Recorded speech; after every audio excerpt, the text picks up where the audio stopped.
The sickening thud of flesh against metal echoed through the quiet afternoon air, followed by a strangled cry of pain. 14-year-old Josh Carter's body slammed against the white patrol car door with such force that the vehicle rocked on its suspension.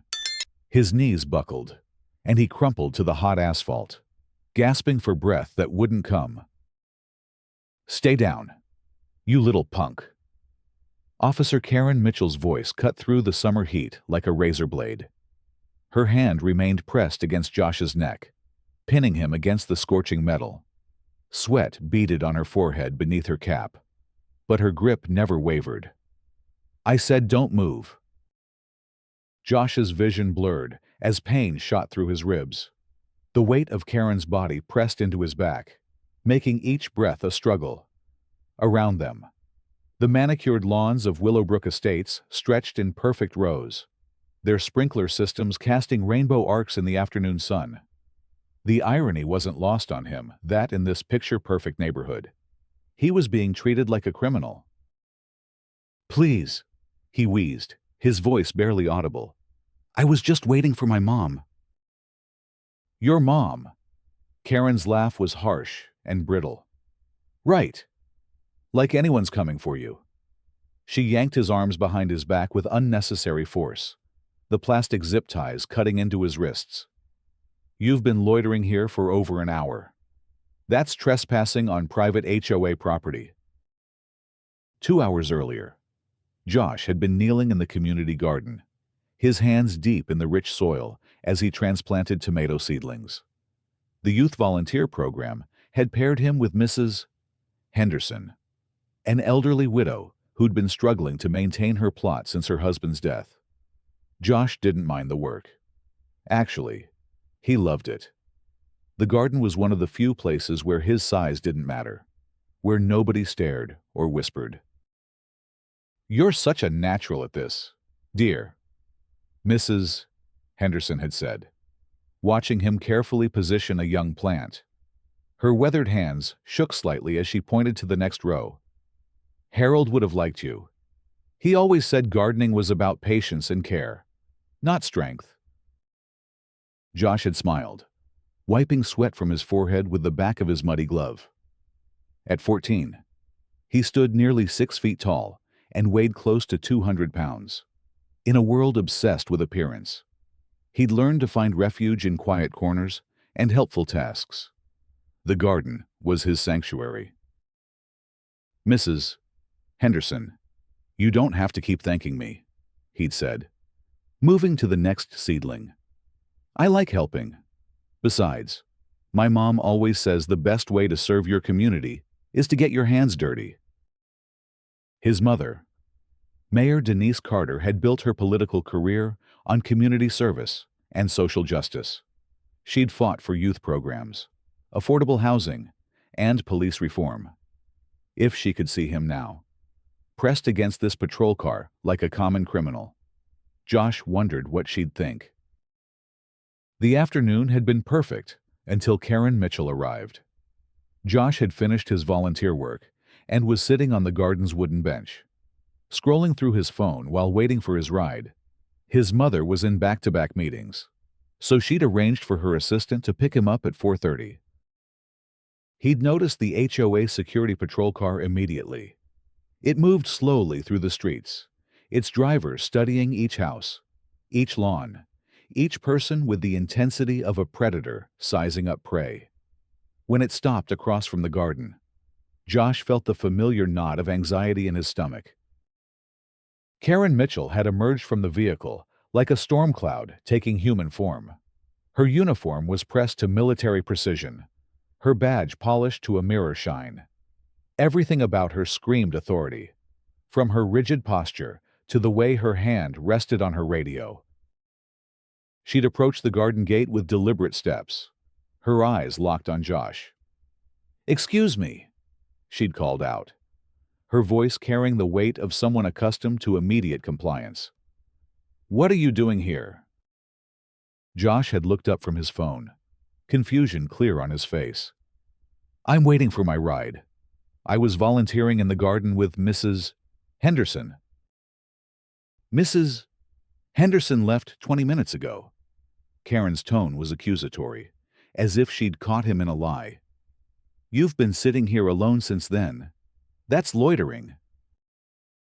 I'm just waiting for my mom's assistant to pick me up, Josh had explained, holding up his phone.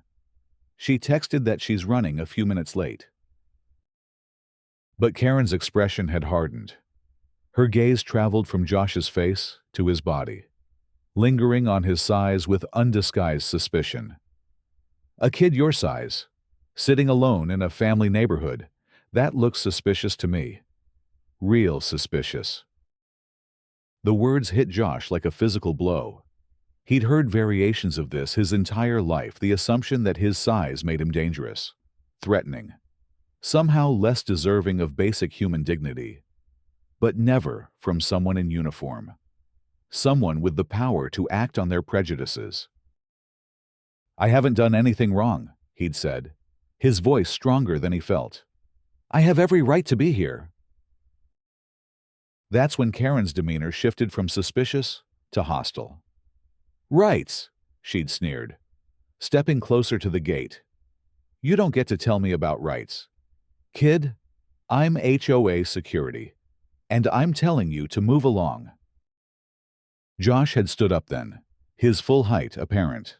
At 6 feet, he towered over Karen's 5'4" frame, but his movement seemed to trigger something primal in her. Her hand had moved to her radio, then to the taser on her belt. Step back, she'd shouted, loud enough to draw attention from neighboring houses. Step back right now. I'm not doing anything, Josh had protested, raising his hands in a gesture of peace. I'm just standing here. But Karen was beyond reason now. She'd keyed her radio with shaking fingers. This is Unit 7 requesting backup.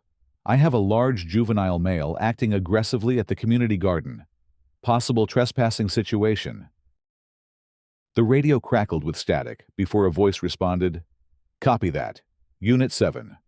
What's the nature of the aggressive behavior? Karen's eyes never left Josh as she spoke into her radio. Subject is approximately 6 feet, 200 pounds, refusing to comply with lawful orders to vacate HOA property. He's making threatening gestures. Josh's mouth fell open. I'm not making threatening gestures. I'm just standing here with my hands up. But Karen had already made up her mind.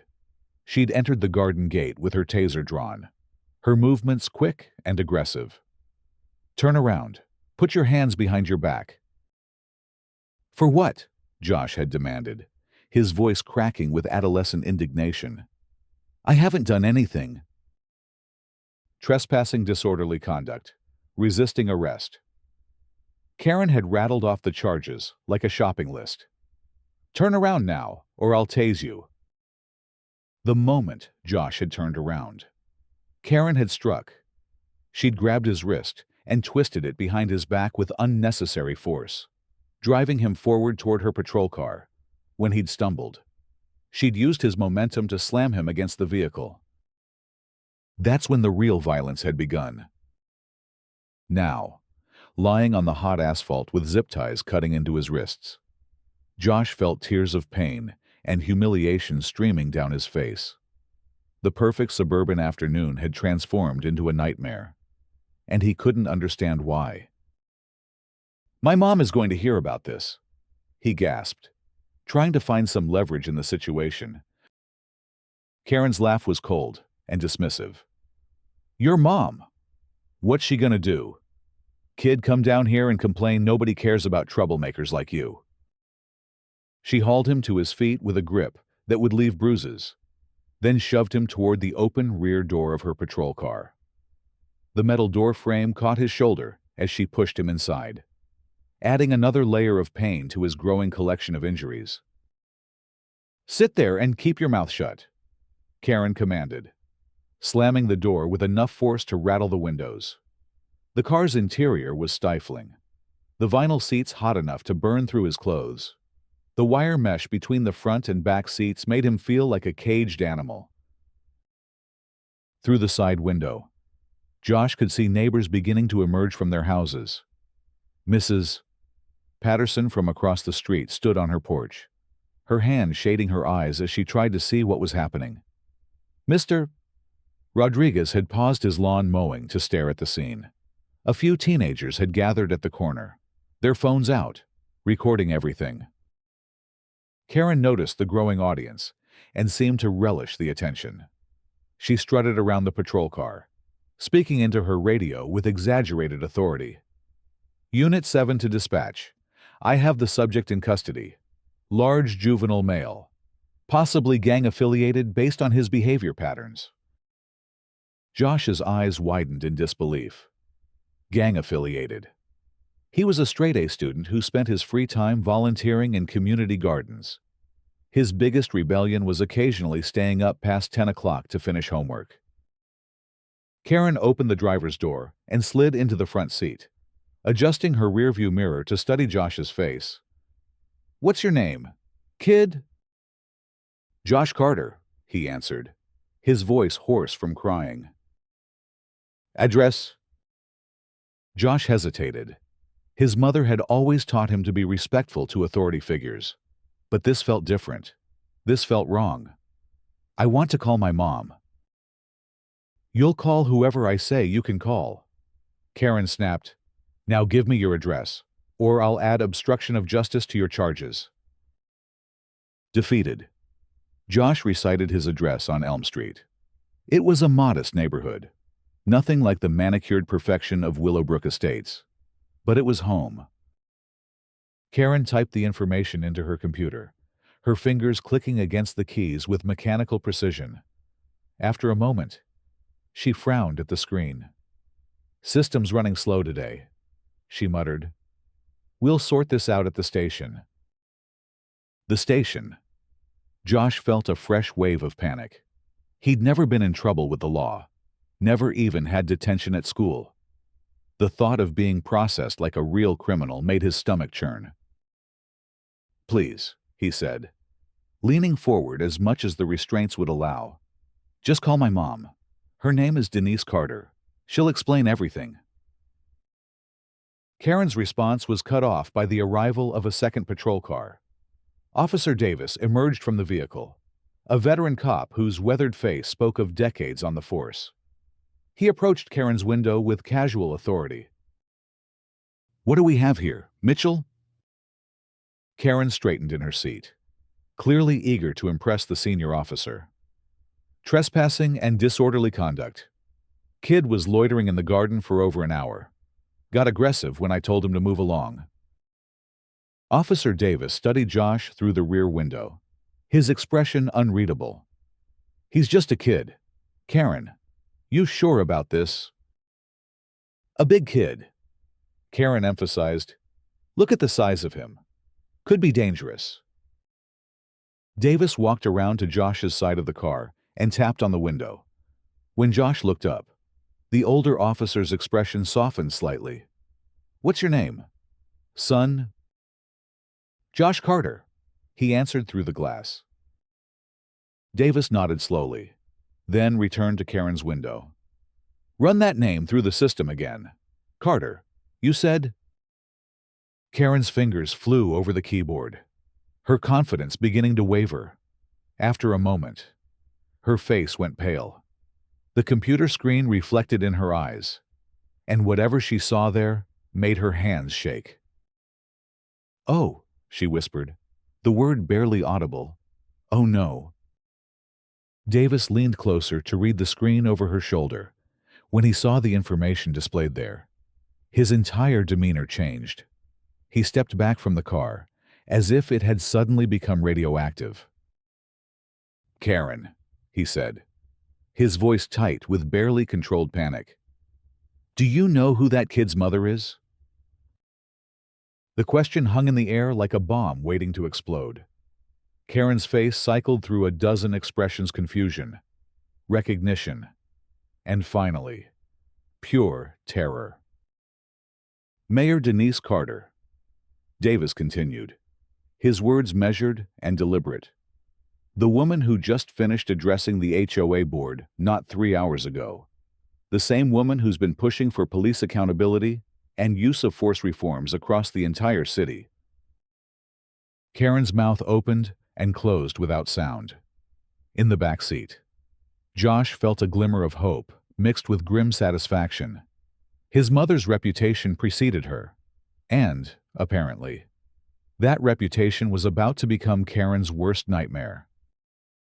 "Release him," Davis ordered. "Right now." But it was too late. Even as Karen fumbled for her keys, the sound of an approaching vehicle cut through the afternoon air. A black SUV with tinted windows pulled up to the curb, its engine purring with expensive power.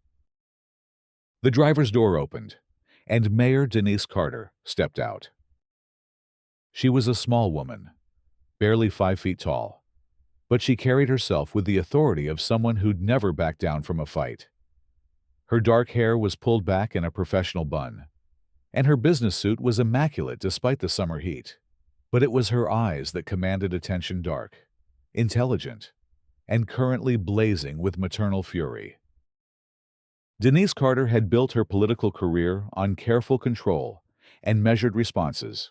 She'd negotiated with governors, faced down hostile city councils, and handled media crises with grace and diplomacy.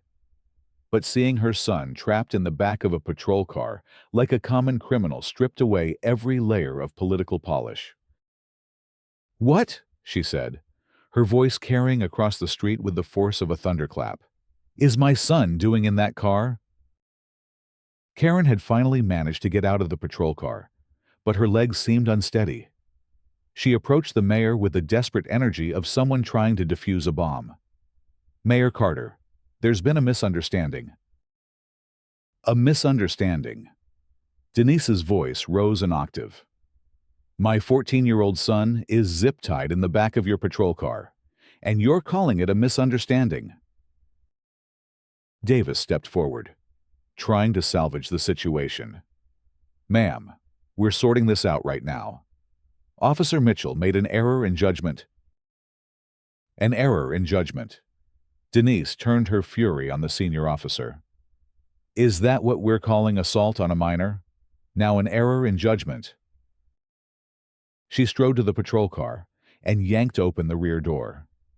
Josh looked up at her with tear-streaked cheeks and relief evident in every line of his face. The sight of her son, her gentle, book-loving, garden-volunteering son restrained like a criminal, was more than she could bear. "Baby," she whispered, her voice suddenly tender. "Are you hurt?" "My ribs," Josh managed. "And my wrists." She slammed me against the car. "Mom." Denise's hands shook as she examined the red marks on his wrists, where the zip ties had cut into his skin. When she looked up again, her face had transformed into something terrifying to behold. "Officer Mitchell," she said, each word precisely enunciated. "You have 30 seconds to remove these restraints from my son before I have you arrested for assault, false imprisonment, and violation of civil rights." Karen's hands fumbled with the zip ties, eventually producing a knife to cut them away. Josh rubbed his wrists gratefully, wincing at the tender skin. "Ma'am." Karen tried again, desperation clear in her voice. "Your son was trespassing on HOA property. He was acting suspicious." "Suspicious?" Denise's voice could have cut glass. "My son was volunteering in the community garden, just like he does every week. He was waiting for his ride home, just like any other child might do. What exactly was suspicious about that?" The question hung in the air, and Karen's silence was answer enough. Everyone present knew exactly what she'd found suspicious about Josh, but no one wanted to say it aloud. By now, the crowd of onlookers had grown considerably. Neighbors had emerged from their houses, drawn by the commotion. Several had their phones out, recording everything. The teenagers from the corner had moved closer, their cameras capturing every word, every gesture. "Mrs. Henderson had returned from her errands and was pushing through the crowd with the determination of a woman half her age. "Josh!" she called out. "What happened to Josh?" When she reached the mayor's side, her weathered face was flushed with indignation. "That boy was helping me in my garden all afternoon. He's a saint, not a criminal." Karen tried to interrupt. "Ma'am, you weren't present when—" "I wasn't present because I had to run to the pharmacy." "Mrs.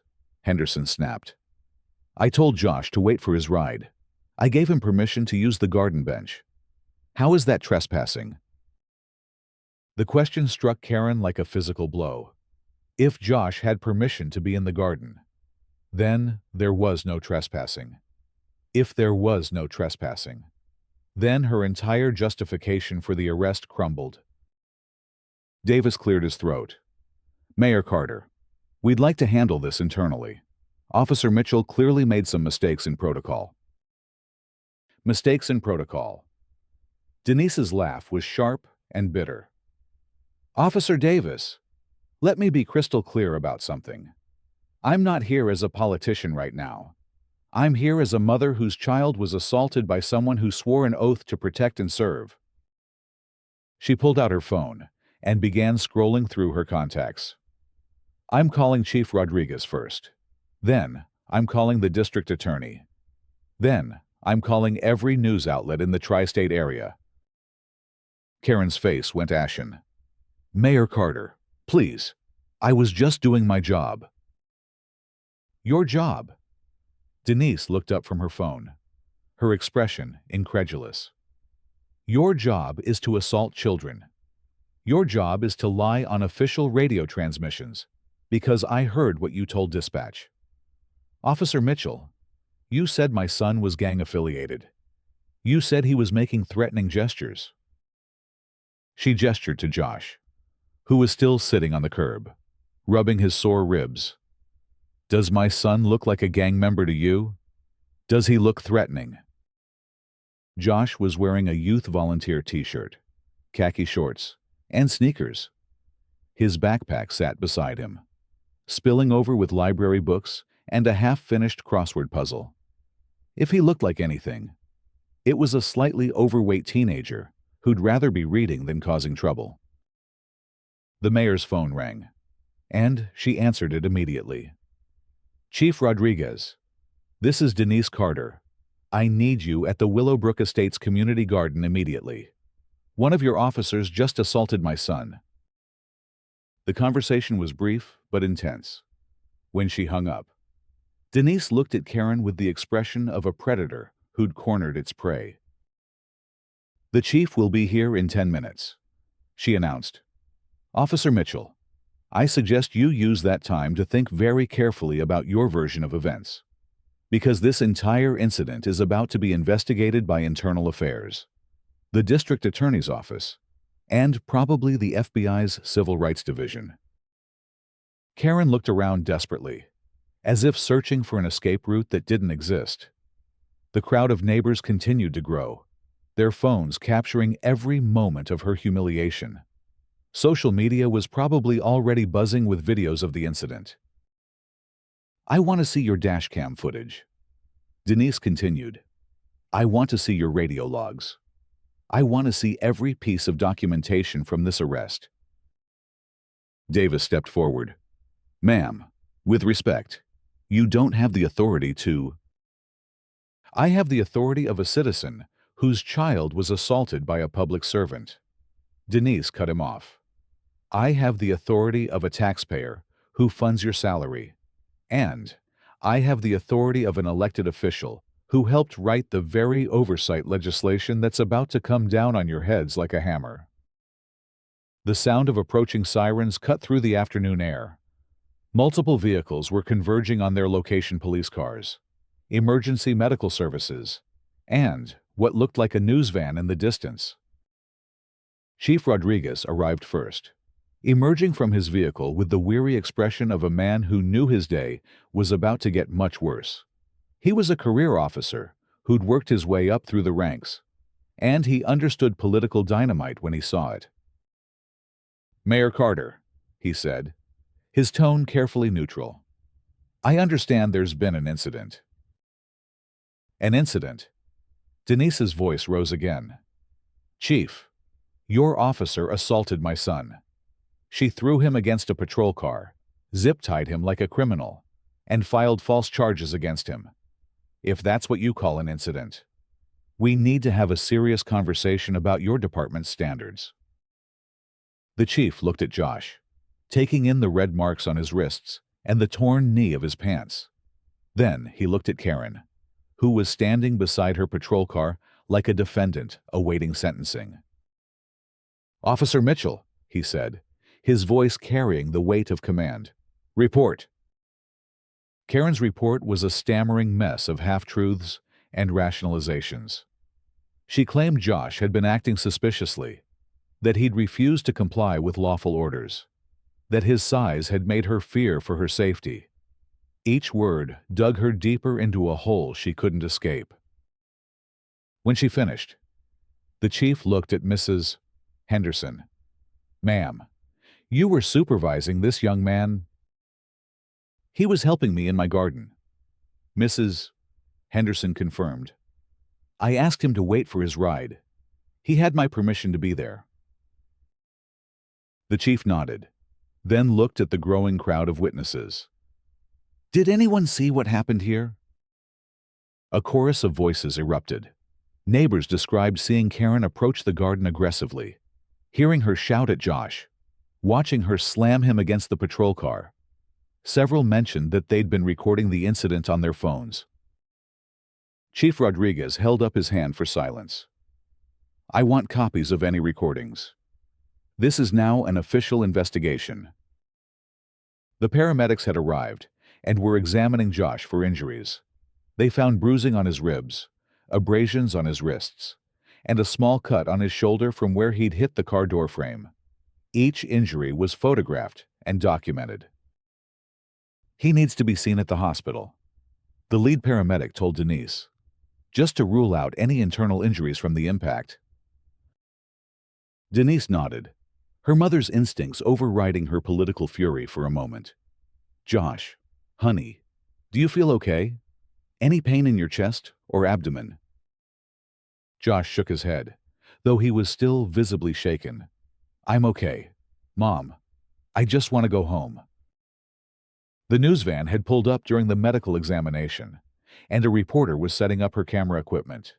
Chief Rodriguez noticed and moved quickly to intercept her. This is an active investigation, he told the reporter. No comment at this time. But Denise had other ideas.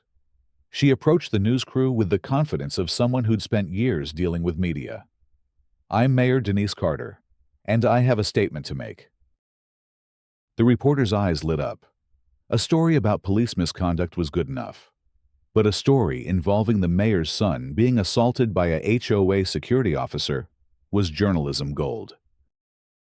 My son was attacked today while volunteering in his community, Denise began, her voice steady and clear.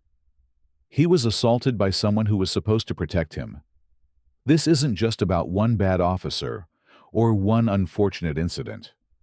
This is about a system that allows prejudice and violence to flourish unchecked. Karen watched from beside her patrol car, her career crumbling in real time, everything she'd worked for, every promotion she'd earned, every commendation she'd received, all of it was being destroyed by her own actions. The crowd continued to grow as word spread through the neighborhood. Parents arrived with their children, wanting to show them what justice looked like. Local activists began gathering, sensing an opportunity to highlight issues they'd been fighting for years. Chief Rodriguez took control of the scene, ordering Karen to return to the station immediately. You're suspended pending investigation, he told her. Turn in your badge, your weapon, and your radio. Internal Affairs will contact you tomorrow. Karen's hands shook as she removed her badge from her uniform. The small piece of metal had represented everything she thought she was: authority, respect, power. Now it was just a symbol of her failure. Chief, she said, her voice barely above a whisper. "I was just trying to keep the neighborhood safe." "Safe from what?" he replied. "A kid reading a book on a bench." The question hung unanswered as Karen climbed into her patrol car for the last time. As she drove away, the crowd watched her go with a mixture of satisfaction and sadness. Justice was being served, but it had come at a terrible cost. In the days that followed, the incident became a national story. The dashcam footage was released, showing Karen's aggressive approach and unnecessary violence. The radio transmissions were made public, revealing her false claims about Josh's behavior. Social media exploded with outrage and support. Karen Mitchell was not only fired, but also arrested on charges of assault, false imprisonment, and filing a false police report. The district attorney, under pressure from the community and the media, pursued the case aggressively. The HOA board, facing potential lawsuits and public relations disaster, implemented sweeping reforms. They mandated de-escalation training for all security personnel, established civilian oversight committees, and created clear protocols for interactions with minors. Josh returned to the community garden the following week, but this time he wasn't alone. Dozens of volunteers had joined him, inspired by his story and determined to show that their neighborhood valued compassion over suspicion. As he knelt in the soil, planting new seeds alongside Mrs. Henderson and the other volunteers, Josh reflected on what had happened. The experience had been traumatic, but it had also revealed something powerful about his community. When faced with injustice, people had chosen to stand up and fight back. His mother stood at the garden gate, watching him work with pride evident in her smile. She'd fought for police reform throughout her career. But this victory was personal. This was about protecting her son and every other child who deserved to feel safe in their own neighborhood. The garden grew stronger that summer, tended by hands that understood the value of nurturing life rather than destroying it. And in that growth, there was hope. Hope that justice could flourish even in the darkest soil. Hope that communities could heal from their wounds. And hope that the future would be better than the past. Karen Mitchell served 18 months in prison and was ordered to pay restitution to Josh for his medical expenses and emotional trauma. She emerged from incarceration a changed woman, dedicating her remaining years to community service and speaking out against the prejudices that had once defined her. The story of that summer afternoon became a turning point for Willowbrook Estates and the larger community it represented. It proved that accountability was possible, that justice could prevail, and that sometimes the most important battles were fought not in courtrooms or legislative chambers, but in the everyday spaces where people lived their lives. In the community garden, where it all began, a small plaque was installed near the entrance. It read simply, "In every seed lies the promise of justice. In every harvest, the proof that love grows stronger than hate." Josh Carter grew up to become a civil rights lawyer, his path shaped by that terrible and transformative day. But he never forgot the lesson learned in the garden that justice, like the plants he'd tended, required careful nurturing, constant vigilance, and the belief that even the smallest actions could change the world.